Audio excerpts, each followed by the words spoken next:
Friends, what brings us together today? What's up, you guys? Today we're investigating a simple question. Does the 308 suck at hunting? I've been a little bit mid on the 308. It can be an incredibly accurate cartridge, but there's just so many more new ones that are just more flat shooting and have all the modern tighter tolerances in the chamber and stuff.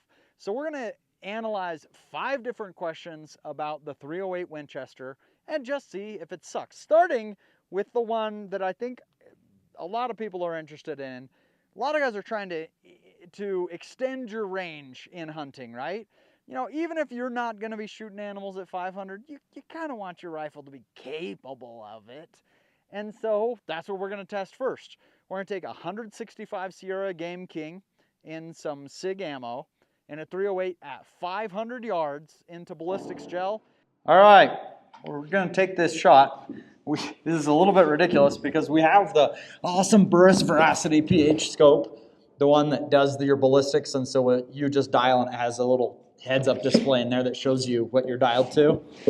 But we don't have it set up for this gun, so I just asked Grok if the drop is 75 inches from the box at 500 yards, what is that in MOA? And so we're taking Grok and the box, and we're going to try to hit a pretty small target at 500 yards.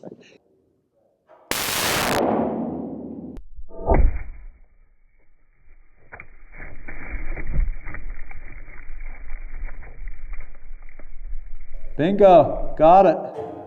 Okay, let's go see 308 at 500. Today's gunsmithing tip is brought to you by SDI, the Sonoran Desert Institute. Look at these 2 cartridges. We had a new rifle that we were trying to review today in 22 Creedmoor. You'll see one of the bullets was getting stuck. And when you look very closely at them, you see it has tiny little marks. This one right here. Look right at the base of the bullet before it hits the case. So you see those tiny little marks? That is where the bullet, the ogive of the bullet, was hitting the lands, the rifling in there. And so it was jammed against the rifling, which causes big inaccuracy issues and can definitely cause stuck cases. If you're wanting to learn gunsmithing skills, go to Sonoran Desert Institute, sdi.edu/backfire. All right, here's our gel. I hit it twice. I only have a 12 power scope, and so I couldn't see that I hit it, and then it spun it and I hit it a second time with a second shot. But look at that penetration. We got a full block of penetration, 20 inches in 10% ordnance gel. The first 3 inches are penciled in before the bullet expands, which is normal to see. And then the bullet opens, and I'd call that pretty dang good. So I don't know, anybody knocking the 308, saying it can't be used for hunting, it really limits your range. It's like, I mean, only if you're hunting past 500 yards, or maybe you're just not using a good bullet for the 308. This is the Sierra Game King, and man, I am really impressed. I have only hunted 1 animal with the Sierra Game King before. I shot an aoudad with it, and it's great performance there, but I just don't know a ton about it. Test number 1, does 308 suck? Answer, definitely not. Just kidding. All right, drop and drift, what most people would call the ballistics of the cartridge. Honestly, I think this is where you could hit the 308 the most. Like, if you're gonna hate the 308, like what we saw in ballistics gel, I don't think you can hate it for not being capable at long range, at least in terms of the terminal performance if you get the right bullet. But the drop and the drift, that's a place where you're just at a little bit of a disadvantage on your 308. So compare that to something like a 7 PRC, right? They may shoot similar bullet weights, but a 7 PRC with much more recoil is gonna have 20 inches of drop at 400 yards, and a 308 is gonna drop around 32 inches at 400 yards. So you're seeing like, whatever, 35% more drop. Some people say the drop doesn't matter. Get a ballistic rangefinder, you always know exactly the distance. I disagree. There are so many times on hunts where we're just not quite sure on the range. You can have very, very flat terrain like this and an antelope sticking up out of it, and it's like, man, sometimes it's tough to get that rangefinder laser exactly on the animal. That can be a tough situation.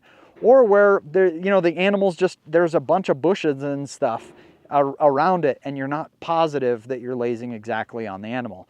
And so I actually find a lot of situations where it can be tough to get that precise range. And especially if you don't have a ton of practice doing that, you could be off 20, 40, 50 yards, and some cartridges will still be flat enough that you're going to hit your animal fine, and others of them you're going to make a complete miss or maybe wound it. We are headed out right now on an antelope hunt on private land, and so you know what we'll be using for that? The onX Hunt app. But I want to point you today to the onX Off-Road app. If you're already familiar with the Hunt app, you know it has maps of everything you could want, has all the private public land ownership, so you know you're in the place where you can be. But the Off-Road app adds some really cool features, like, for example, it has a new layer where you can see where dispersed camping is allowed as you're off-roading, ATVing, whatever. That's a pretty cool feature, as well as a map that'll show you where you have cell phone service. So you know, see where you're going to be that night, hunting, camping, off-roading, and you can say, oh, yep, I'm going to have service tonight if you need to check up on work or make sure the BYU Cougars are beating their opponents on Friday night. The onX Off-Road map also allows folder sharing, so you can share your trails with your friends, everything like that. Their elite membership has lots of benefits, and you can save 20% on your onX Off-Road subscription by using coupon code BACKFIRE at checkout. That's coupon code BACKFIRE for onX Off-Road. Get the app. Wind drift is the other one.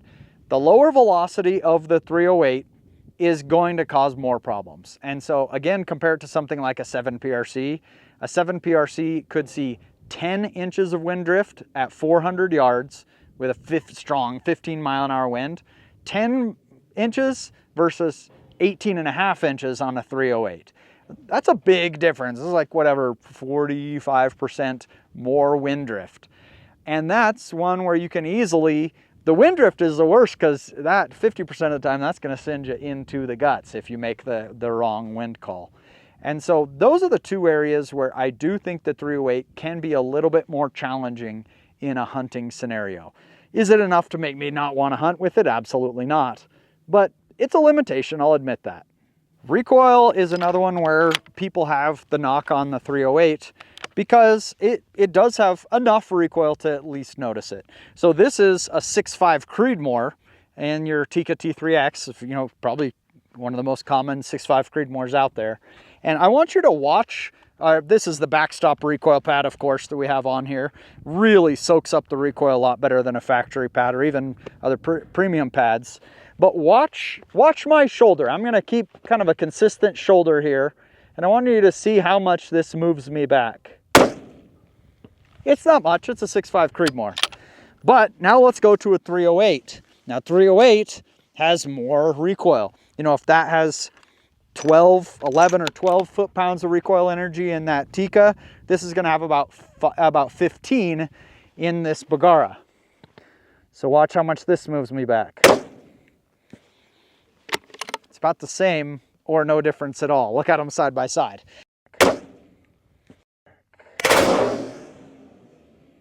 And why? It's because it matters so much how you set up your rifle. This Tikka actually recoiled quite a lot more, the rifle itself, than the 308 because this rifle is 2 pounds heavier, and this has a muzzle brake on there.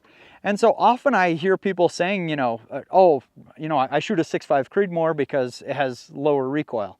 And then you see them, but it also has a bare muzzle, and it's in the Tikka platform. The Tikka platform, just this stock does not handle recoil well, especially their recoil pad. And so a lot of people could be shooting a 308 and having the more energy, especially for, it's a much more suitable elk rifle, a 308 than a 6.5 Creedmoor, if you just set up your rifle a little bit different. Use a muzzle device, get a good recoil pad on there, and maybe add a little bit of bulk to it, and you can get a rifle that recoils really well. So the 308, does it have more recoil? Yes, than some other lighter cartridges, but for an elk capable cartridge, I think 308 recoil is very manageable. So we've talked about a lot of the things the haters would say about the 308. you know, it doesn't have good range, the recoil, whatever else. But I want to talk about the 3 reasons that I think a lot of people pick 308 and why I think it's such an awesome cartridge. First of all is price. It's going to be one of the cheapest, you know, big game hunting cartridges that you're going to find. You're probably going to find 6.5 Creedmoor at the same price or maybe a touch lower because you have a tiny bit lower component cost. You know, just less lead, less powder, etc. But pretty much the same price as a 6.5 Creedmoor, and those two just kind of dominate the price game in ammo right now. You know, if you get into some of the more specialized cartridges, you can be paying a lot. But those ones, you know, you may save $5–10 a box by choosing a 308. The next is accuracy. 308 is an inherently accurate cartridge. That goes a little bit against what maybe some people would say because 308's also old. It's been around forever. And so it doesn't have those super tight chamber tolerances that we might see, except 308's been around so long that there are now also a lot of different chamberings. You know, are we gonna have more of a field chamber, or are we gonna get into more of a matched chamber that has those tighter tolerances? And so you can't really even hit it on that. And the performance you can't argue with. I mean, 308 has been, you know, incredible in competition forever. It's an inherently accurate cartridge, I think, because it's a mild cartridge. You know, it's not overbore at all. And anytime you get a mild cartridge, I generally find they just shoot better. And so you're going to get something that's cheap, accurate. And the third, I think, real benefit of 308 is the availability. You find them everywhere. Everybody's got a 308. In fact, we surveyed you guys and we asked just what is your favorite hunting cartridge? Number 1 was the 270 Winchester at 20%. But right behind it, 16.5% of you guys voted the 308 Winchester as your favorite cartridge. That, I mean, still, even today. And so all these new cartridges coming out, they're not dethroning the 308 Winchester. It's still fantastic, and probably that is because of reason number 4. The 30 cal cartridges just kill different. And even though it doesn't have the massive speed, the 308, you can get a good bullet weight with it and enough speed with a lot of frontal diameter that it can really kill animals. At extended ranges, there could be some limitation, but we saw today 500 yards with a good bullet, and it'll open up plenty. So 4 reasons to pick the 308, I think, overshadow any negative we can find today. Conclusion, the 308 is just never obsolete. It just keeps winning decade after decade after decade, new cartridge after new cartridge coming out, and the 308 is still one of the most capable, inexpensive, inherently accurate cartridges out there. I think it's a fantastic cartridge. Hey, will you subscribe to Backfire? We're trying to get up to 1 million and we're so close I can taste it. Appreciate everybody's support. See you in the next video.